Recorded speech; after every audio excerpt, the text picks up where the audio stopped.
que ton nom résonne en ce lieu, que les murs tremblent au son de nos louanges, alors que nos voix s'unissent à celles des anges. Répands sur nous ton esprit, ta puissance. C'est un chant, c'est une prière qu'il répande sur nous son esprit, sa puissance. La louange de Dieu, c'est un temps, la louange offerte à Dieu, c'est un temps particulier où les cieux sont ouverts, où le cœur du Père se réjouit.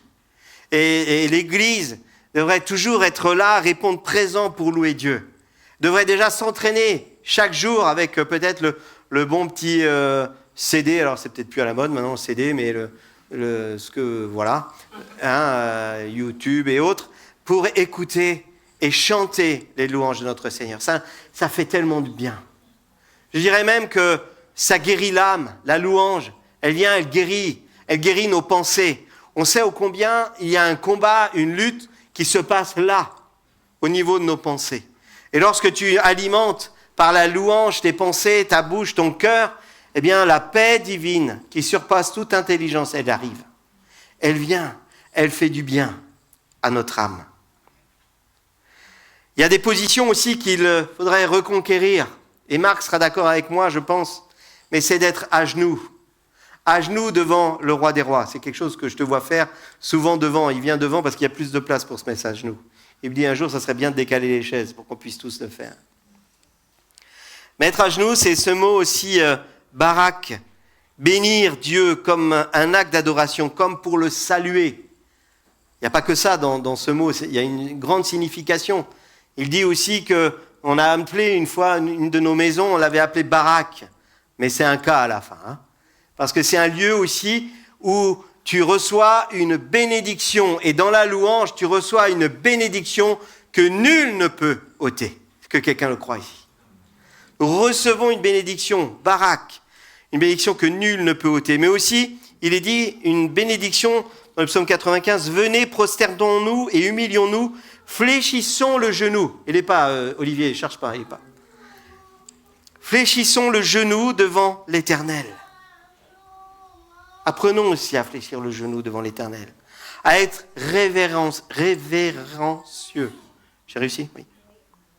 À plier le genou devant lui. Il est le seul digne de nos louanges.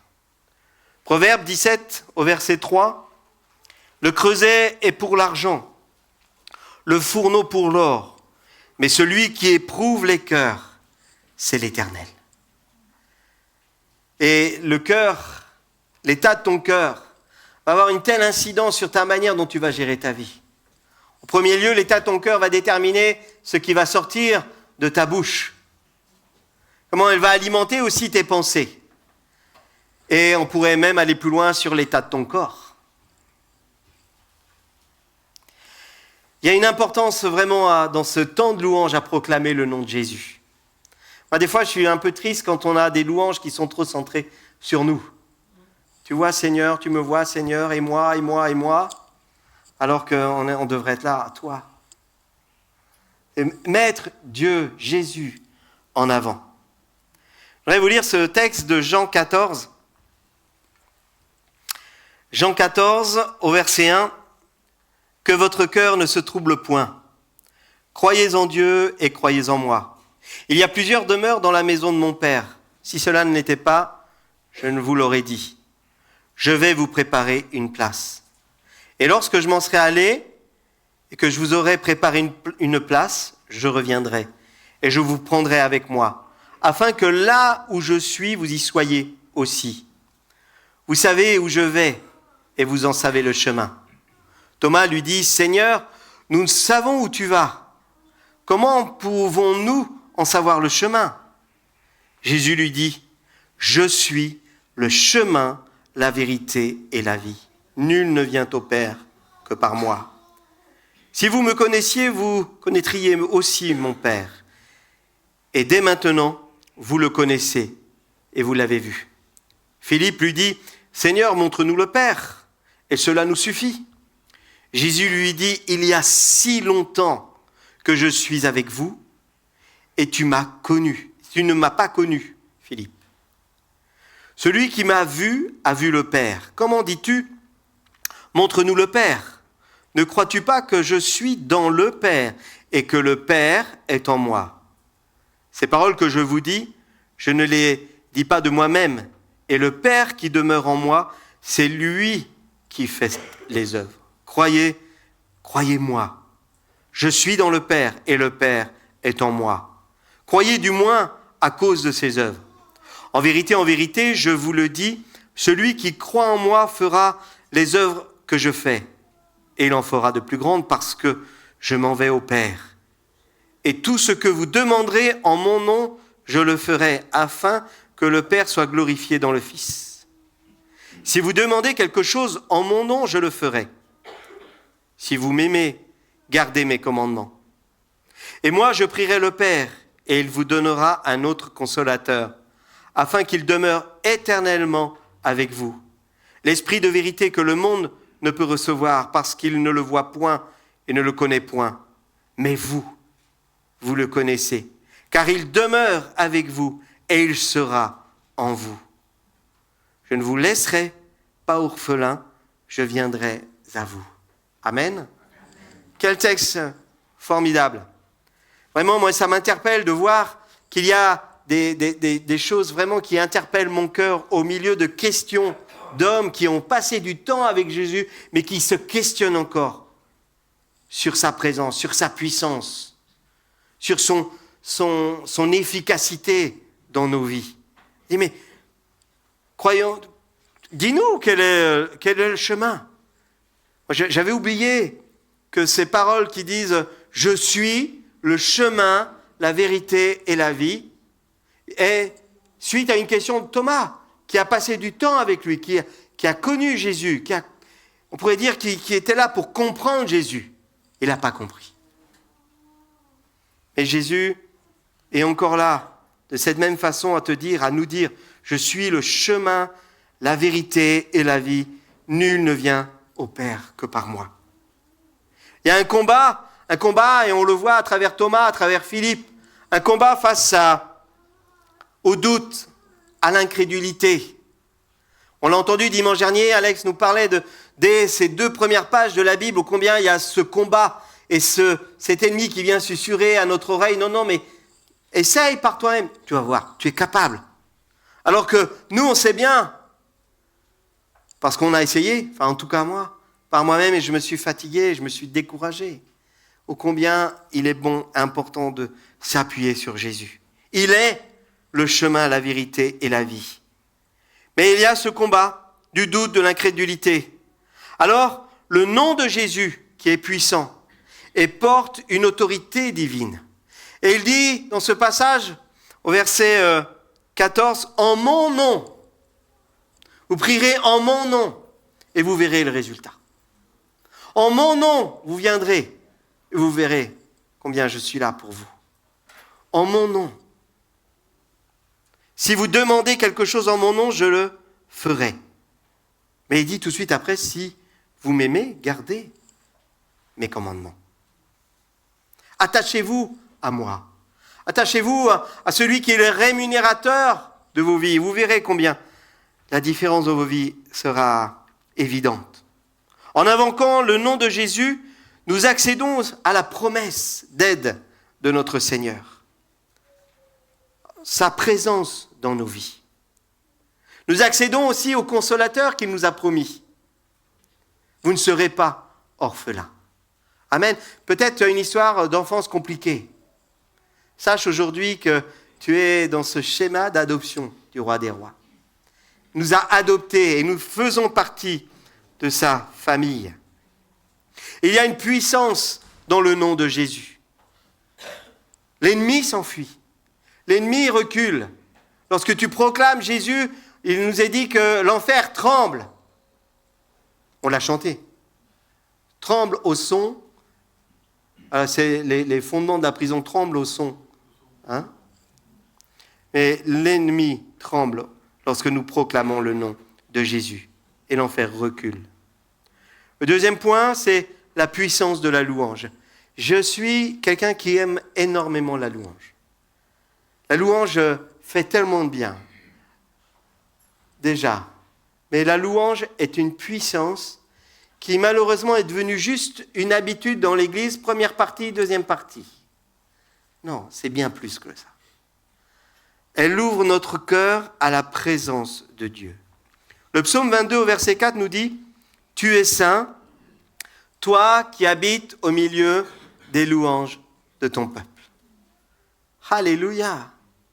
On devrait venir avec vraiment le cœur rempli de joie, dire « On va louer, je vais retrouver Dominique, Jean-Pierre, Jean-Louis, Larry, on va se retrouver ensemble et ça va être super. On va louer Dieu, on va louer, on va proclamer le nom de Jésus et là, Dieu va être juste là. » Waouh! Qu'est-ce que tu veux de plus? La présence de Dieu. Le peuple devrait dire, mais juste ça, ça va nous suffire. Là, on va être rempli. J'ai plus faim, j'ai plus soif. Il y a la présence de Dieu qui est là. C'est ça la louange. Et Dieu siège au milieu des louanges de son peuple. Il dit, dans la fin des temps, trouverai-je encore quelqu'un qui me loue, qui me prie, qui est dans ma présence. Juste ça. Dans la présence de Dieu. Tu es saint et tu habites au milieu des louanges de ton peuple. La louange attire, elle favorise la présence de Dieu. Elle crée un espace où Dieu agit. Dans la Bible, la louange est souvent associée à des manifestations. On voit des hommes et des femmes dans la chambre haute qui attendent. Moi, j'ai du mal à imaginer qu'ils ne soient pas en train de prier et louer le Seigneur. Bon, ils se questionnaient aussi, qu'est-ce qui allait se passer, c'est sûr. Mais je vous citais tout à l'heure dans Actes 16, Paul et Silas qui louent et qui prient dans la prison et les fondements sont ébranlés. Que nos fondements soient ébranlés aussi ce matin. Que, alors que nous chantons, que nous louons Dieu, que nous cherchons sa face, que ça vienne bousculer aussi nos vies. Que ça vienne ébranler peut-être les murailles qu'on s'est créées d'habitude. Je ne vais pas aller jusqu'à de religiosité, mais parfois peut-être. Mais que ça vienne toucher un peu nos murailles qu'on s'est mis autour de nous. De peur aussi parfois, de doute, des traumatismes, du péché, du mensonge, qu'ils tremblent parce que ce matin, alors que nous invoquons le nom de Jésus avec les anges, un positionnement, un établissement sur la pierre angulaire est vécu. Amen. Nous sommes fondés sur cette pierre angulaire de Jésus-Christ qui amène la différence, qui amène la guérison, qui amène à faire sortir la vérité que Jésus-Christ est notre Seigneur et notre Sauveur. Un autre point, c'est cette unité.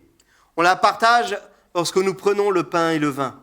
Mais au-delà de ça, nous la partageons à chaque fois que nous sommes ensemble.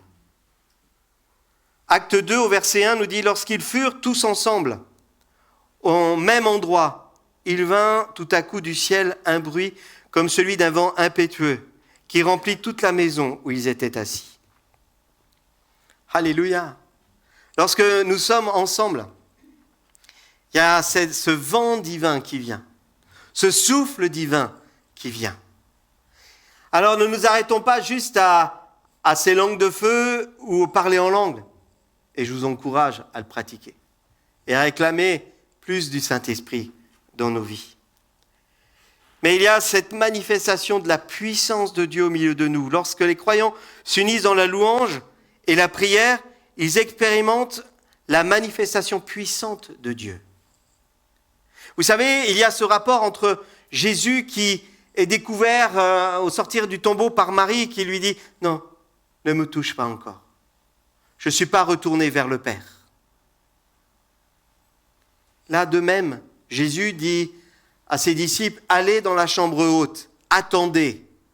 N'allez pas encore dans le monde, alors que c'est bien la mission que Jésus leur a confiée, mais il leur dit, premièrement, vous allez attendre dans cette chambre haute, vous allez recevoir un équipement divin, une puissance. La même façon que Christ ne peut pas être touché par Marie. Non, je ne suis pas retourné au Père. Je n'ai pas reçu ce manteau, cet équipement encore, où je peux aller dans le monde, être mêlé au monde. De même, les disciples devaient recevoir cette puissance, cet équipement pour aller avec puissance dans le monde. Il y a une grâce particulière dans ce mot « ensemble ». Dieu sauve un ensemble. Jésus est mort pour un ensemble. Et il reviendra chercher un ensemble. Alors que le diable veut, lui, isoler, diviser, soyons vigilants, louants, cherchant Dieu, choyant nos relations les uns avec les autres. Pas toujours facile, mais pourtant c'est Dieu qui nous a choisis pour être ensemble. Ensemble pour louer Dieu, ensemble pour aller annoncer la bonne nouvelle, ensemble pour être lumière dans ce monde de ténèbres. Cet équipement est encore pour nous aujourd'hui et il veut le déverser sur son Église, sur son corps, ensemble.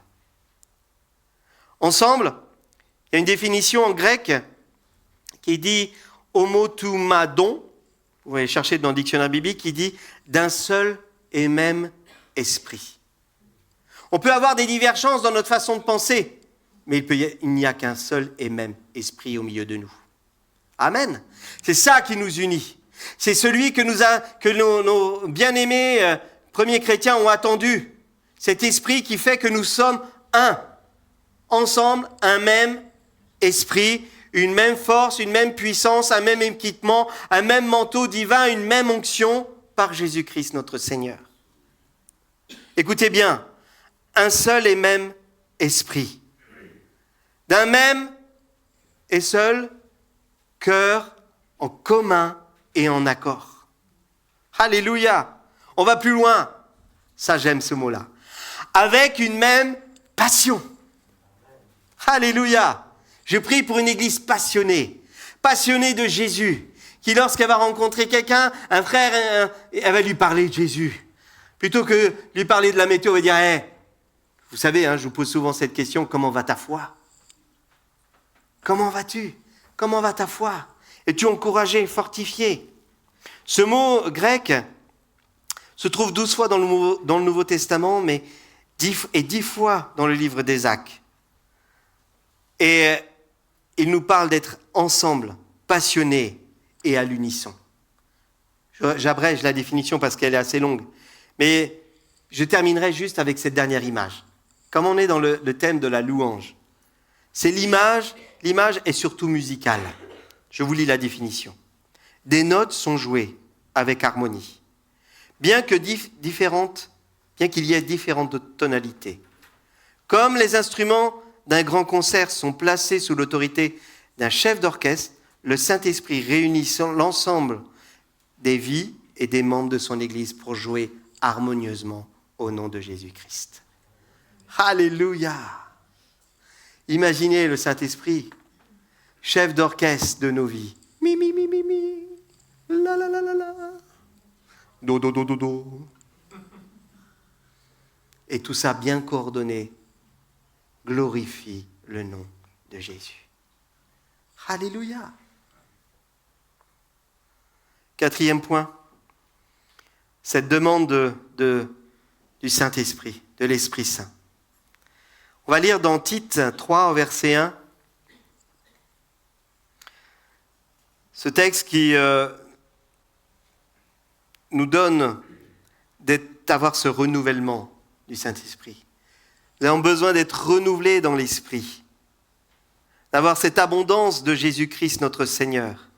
Au verset 1, nous dit « Rappelle-leur d'être soumis aux magistrats et aux autorités. » Pas facile, hein ? Commence mal. Pour les Français, ça c'est dur. Les Bretons, n'en parlons pas. D'obéir, oh là. Prêt à toutes bonnes œuvres. On rattrape le fruit de l'esprit. Hein. De ne médire de personne, d'être pacifique, modéré, plein de douceur envers tous les hommes. Voilà la carte d'identité de celui qui a ce renouvellement de l'esprit, qui a revêtu ce manteau qui vient d'en haut. C'est un homme bon, une femme bonne. Car nous aussi, nous étions autrefois insensés, désobéissants, égarés, asservis à toute espèce de convoitise et de volupté, vivant dans la méchanceté et dans l'envie, dignes d'être haïs, nous haïssant les uns les autres. À méditer. Mais lorsque la bonté de Dieu, notre Sauveur, et son amour pour les hommes ont été manifestés, et il nous a sauvés non à cause des œuvres de justice que nous aurions faites, mais selon la miséricorde par le baptême de la régénération et le renouvellement du Saint-Esprit, qu'il a répandu sur nous avec abondance par Jésus-Christ, notre Seigneur. Et tous ensemble on dit « Merci Seigneur !» Amen. Il est généreux. Afin que, justifiés par sa grâce, nous devenions en espérance héritiers de la vie éternelle. Cette parole est certaine. Et je veux que tu affirmes ces choses, afin que ceux qui ont cru en Dieu s'appliquent à pratiquer de bonnes œuvres. Voilà ce qui est bon et utile aux hommes. Une recommandation pour l'Église, mais évite les discussions folles, les généalogies, les querelles, les disputes relatives à la loi, car elles sont inutiles et vaines.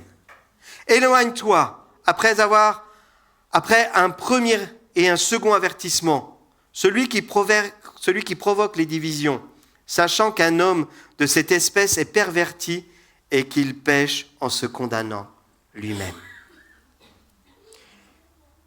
Il y a des choix. Nous avons l'abondance de Dieu. Il nous donne le meilleur, un renouvellement de l'esprit par Jésus-Christ notre Seigneur. Et ça, c'est vraiment le cadeau le plus précieux. Par le baptême de la régénération, il nous donne le renouvellement du Saint-Esprit qu'il a répandu sur nous avec abondance par Jésus-Christ notre Seigneur. Mais il nous rappelle aussi que par le passé, nous n'étions pas mieux que les autres. Regardons le Seigneur avec espérance. Apprenons aussi à regarder les autres à travers de la croix, au travers de la croix. Regardons-nous aussi à travers de la croix, comme Jésus nous voit, mais aussi comme il voit les autres. En demandant à Dieu de répandre son esprit, nous ouvrons à sa puissance, à son renouvellement dont nous avons tous besoin. Et l'Église a besoin de renouvellement pour une vie digne de son nom. Dans ce combat que nous avons, c'est un combat spirituel. La Bible nous dit nous n'avons pas à lutter contre la chair et le sang, mais contre des esprits mauvais. Et le week-end dernier est un exemple criant de ce que le monde veut proposer, et même aux plus jeunes. Lorsqu'on vient vous demander un bonbon, on toque à votre porte, vous avez un petit bout qui vous dit « Donne-moi un bonbon, sinon je te jette un sort ». On l'a déjà bien éduqué, bien formaté pour maudire, pour porter des malédictions. Ça paraît anodin, ça paraît banal. Et pour le petit enfant, on lui fait dire des choses qui sont des jougs sur sa vie, pour le prix d'un bonbon. C'est terrible. Après, on s'étonne qu'il y ait des malédictions, des choses lourdes à porter. Mais dès leur plus jeune âge, on les encourage à ça. Après, avec mon épouse, vous savez, on n'est pas très loin d'une discothèque et on va faire la fête. Non, on promène notre chien par là. Et il y a un grand porche. Et sous le porche, on va voir parce qu'ils mettent souvent des décorations. Alors l'été, c'est les ballons, c'est des seaux de plage et tout, c'est sympa. Là, pour l'occasion, c'était un bébé pendu. C'est pas aux États-Unis, c'est à Saint-Malo. Ça les fait rire. Moi, ça me fait pas rire. Vous voyez, c'est des choses où on voit, oui, il y a un combat. Et si l'Église, elle n'est pas renouvelée dans son fort intérieur par l'Esprit, elle va commencer aussi à dire, bon, on peut rien faire. Non, on peut tout faire, les amis. On peut déjà commencer par glorifier le nom de Jésus. Le nom de Jésus qui a mis en déroute, en défaite l'ennemi de nos âmes. Et nous sommes là pour porter la guérison, pour porter la délivrance. Je crois vraiment que lorsque l'Église, elle est là pour louer et prier, qu'elle invoque le nom de Jésus, le pays il y a une porte qui s'ouvre pour la guérison du pays. Alléluia! Je veux croire que lorsque l'Église prie, lorsqu'elle loue, lorsqu'elle annonce l'Évangile, il y a le moment qui va faire la différence dans la vie des gens. Et lorsque les hommes vont venir ici ou dans nos maisons, ça va être le moment pour la lumière dans leur vie. Les ténèbres vont reculer parce que Jésus-Christ est élevé.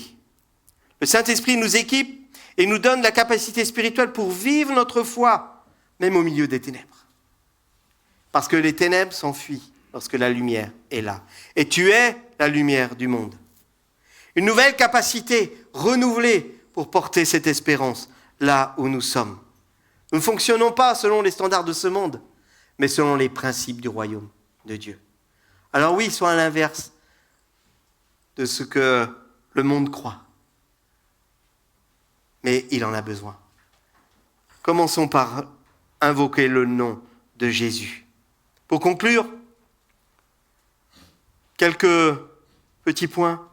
La louange, c'est premièrement proclamer, invoquer le nom de Jésus. Il est le chemin, la vérité et la vie. Invoque le nom de Jésus. Apprends simplement dans des respirations profondes, des fois, à dire « Jésus ». Jésus. Tu invoques la présence de Jésus dans ta vie. Une puissance, une dynamique spirituelle. Son nom est source et force d'autorité. Il nous demande de prendre autorité aussi. Nous placer en tant qu'autorité spirituelle. Et non, arrière de moi, Satan. On pourrait dire aussi, arrière de moi, pensée négative.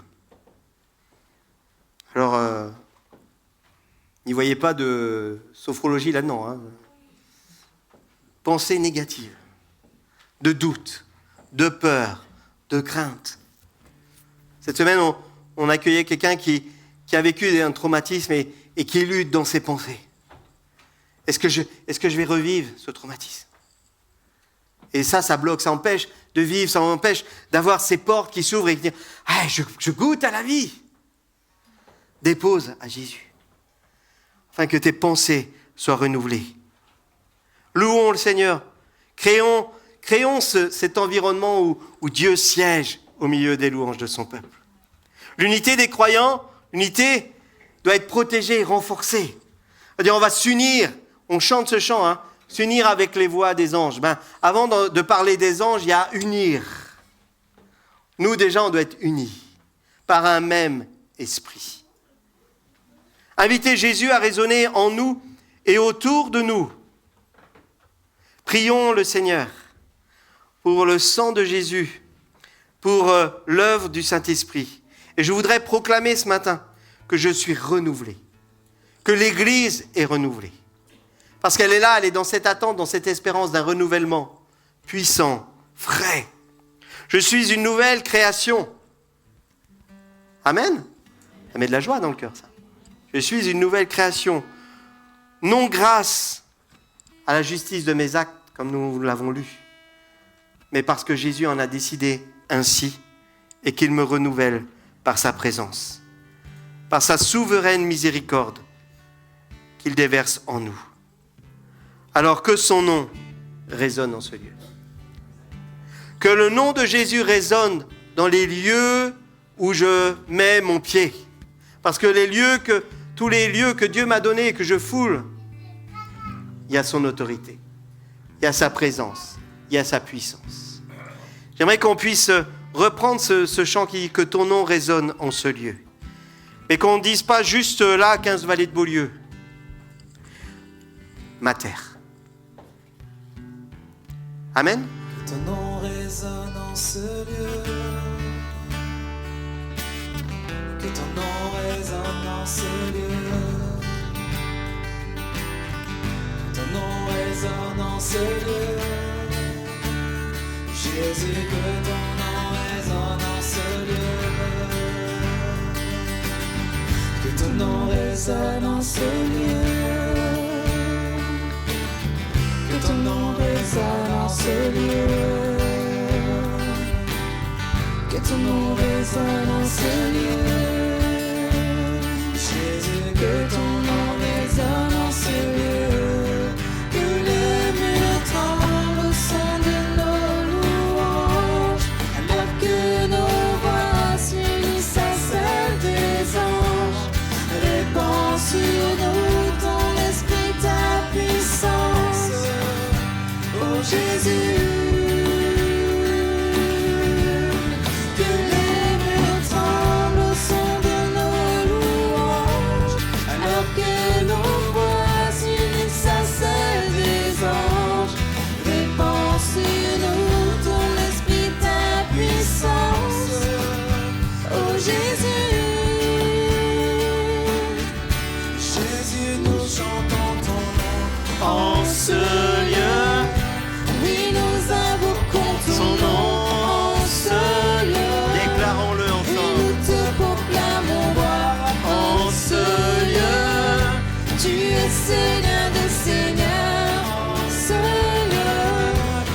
Nous chantons ton nom en ce lieu.